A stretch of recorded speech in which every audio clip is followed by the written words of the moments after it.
America कर्ज लेने की आखिरी हद पर सुपर पावर के डिफॉल्ट होने के खदशात समेत डर की कीमत गैर मुस्तहिक होने के अंदेशों तक जुमेरात के रोज अमेरिका कर्ज लेने की अपनी तयशुदा आखिरी हद तक पहुंच गया, जिसके बाद अमेरिका के महकमा खजाना ने अदायगी के डिफॉल्ट से बचने के लिए चंद फौरी और खसूसी इक़दाम उठाए हैं। कर्ज की आखिरी हद को छूने का मतलब यह है कि अमेरिकी हुकूमत अब उस वक्त तक मजीद रकम कर्ज नहीं ले सकती जब तक कांग्रेस कर्ज हासिल करने की लिमिट यानी हद को बढ़ाने पर राजी न हो जाए। उस वक्त अमेरिकी हुकूमत के कर्ज हासिल करने की हद तकरीबन 31.4 खरब डॉलर है। सन 1960 के बाद से सियासतदानों ने कर्ज की हद में 78 बार इजाफा, तोसी या नजरसानी की है। अगर सिर्फ पिछले 6 माह की बात की जाए तो 3 मरतबा उस हद पर नजरसानी की गई है। ऐसी सूरत ये खदशात जन्म ले रहे हैं कि उस बार सियासतदान रद्दअमल जाहिर करने में यानी कर्ज हासिल करने की हद में इजाफे के हवाले से सुस्त रवि का मुजाहिरा करेंगे, जिसकी वजह से अमेरिका को नुकसान पहुंच सकता है और ये सूरत हाल अमेरिका को अपनी तारीख में पहली बार जानबूझकर डिफॉल्ट की जानिब ले जा सकती है। अब अमेरिका क्या करेगा? आइंदा चंद माह के लिए मुल्क की अक्सरियती आबादी को उस मुआशी सूरत हाल के कोई असरात महसूस नहीं होंगे या होंगे भी इंतहाई कम।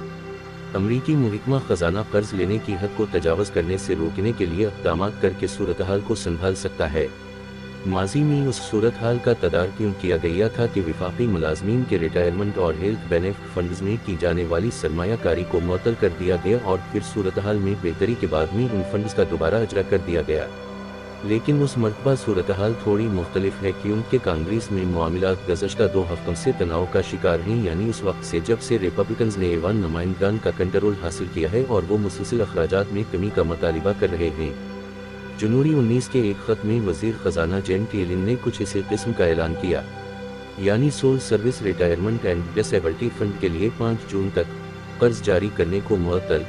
कर दिया गया और उसके साथ साथ postal service retired health benefit fund को भी मुअत्तल कर दिया गया है।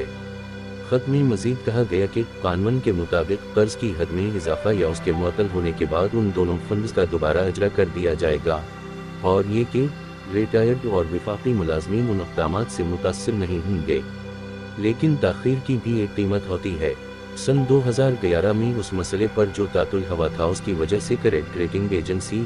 S&P मुल्क की दर्जा बंदी घटाने पर मजबूर हो गई थी और ऐसा अमेरिका की तारीख में पहली बार हुआ था।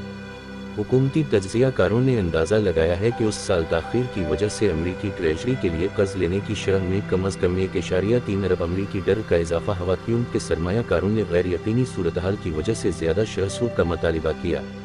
तज्ज़ियाकार पहले से ही ये तौक़े कर रहे हैं कि रवां साल उस मौजू पर होने वाली बस मालियाती बाजारों में बेचैनी का सबब बनेगी,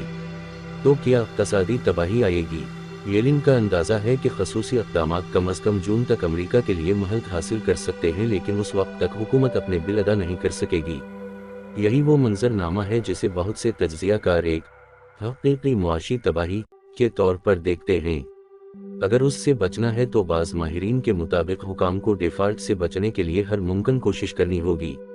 उसका मतलब सूद की अदायगी के तरीक़े तलाश करना है। उसके बावजूद दीगर जिम्मेदारियां बाकी रहती हैं, जैसे दिफाई साजो सामान के ठेकेदारों को अदायगियां, सोशल सिक्योरिटी चेक्स जो मुल्क भर में लाखों रिटायर होने वालों को दी जाते हैं और सरकारी मुलाजमीन बशमूल फौज की तनख्वाहें वगैरह। यहाँ तक कि मौसम की पेशन गोई जैसी बुनियादी चीज़ें भी उससे मुतासिर हो सकती हैं क्योंकि बहुत से लोग हुकूमत की माली इमदाद से चलने वाली नेशनल वेदर सर्विस के जमा करदा डेटा पर इंसार करते हैं। डिफॉल्ट मुल्क के एतबार को बर्बाद कर सकता है, आलमी मालियाती मंडियों को नुकसान पहुंचा सकता है और वो उस तरह के वहाँ अमरीकी कर्जों की बहुत ज़्यादा तजारत की जाती है क्योंकि अमरीकी बॉन्ड्स की खरीदारी को रिवायती तौर पर कम खतरनाक सरमायाकारी समझा जाता है। करेंसी के तौर पर डर कमज़ोर हो जाएगा और इब्तिदाई तौर पर हुकूमत के लिए कर्ज लेने पर शरह सूद बढ़ जाएगी, यानी महंगे कर्जे मिलेंगे और बालाखिर उसका असर आम लोगों पर भी होगा क्योंकि उसके नतीजे में रहन क्रेडिट कार्ड के कर्जों और दीगर कर्जों के लिए सूद की शरह ज़्यादा हो जाएगी। सूरत हाल का यहाँ तक पहुँचना पहले कभी नहीं देखा गया है और उससे सार्फिन के एतमाद और माइशत को बड़े पैमाने पर नुकसान पहुँचेगा, जो पहले से ही एक गैर यकीनी सूरत हाल से दो चार है। येलेन ने हाल ही में खबरदार किया है कि हुकूमती जिम्मेदारियों को पूरा करने में नाकामी अमरीकी माइशत तमाम अमरीकियों की रोजी रोटी और आलमी मालियाती इस्तेहकाम को नाकाबिल तलाफी नुकसान पहुँचाएगी। ये एक बड़ा मसला क्यों बन गया है? कर्ज की हद पहली बार सन 1917 में मुतारिफ कराई गई थी, جس کا مقصد پہلی جنگ عظیم کے دوران حکومت کو رقم اکٹھا کرنے کے لیے کوشن فراہم کرنا تھا۔ اصولی یا نظریاتی طور پر یہ کانگریس کے لیے اخراجات کو کنٹرول کرنے کا ایک طریقہ فراہم کرتا ہے،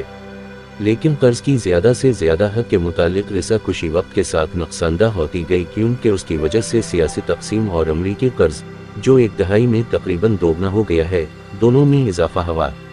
یہ جزوی طور پر سن 2008 کے مالیاتی بحران اور کووڈ وبائی امراض کے دوران حکومت کی طرف سے کیے گئے نمایاں اخراجات کی وجہ سے ہے،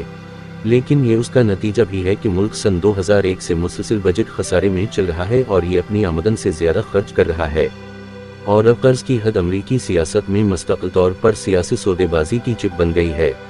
اس مسئلے پر سن 2011 میں پیدا ہونے والا تنازع اس وقت ہل ہوا جب اس وقت کے صدر براک اوباما نے 900 ارب ڈالر سے زیادہ کے اخراجات میں کمی کرنے پر اتفاق کیا، جس کی وجہ سے قرض کی حد میں اتنی ہی رقم کی کمی واقع ہوئی۔